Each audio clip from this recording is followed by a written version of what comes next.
Welcome to the last breakfast. Please enjoy the video.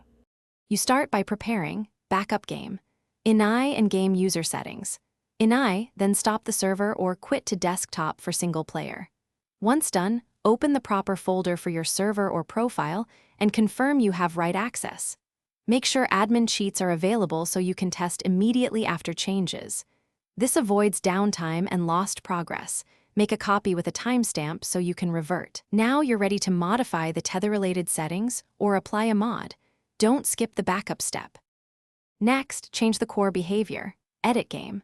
Inai and add the tether distance or multiplier key used by your server build, or install a vetted workshop mod that explicitly extends leash/tether range. Once saved, verify file syntax, no extra characters, and then restart the server so the engine reads the new values. If you used a mod, subscribe and enable it in the server's mod list first. After restart, join the game and test tether range using a tame or item. Observe behavior and log errors. Finally, you test and finalize. Try the tether in a controlled area, measure new range, and tweak the multiplier in small increments until you hit the desired length.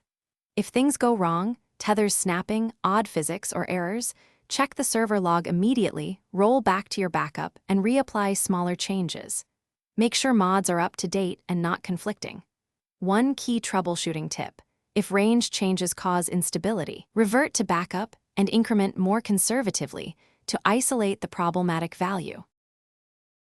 Thanks for watching. If this was helpful, leave a like and consider subscribing. See you next time.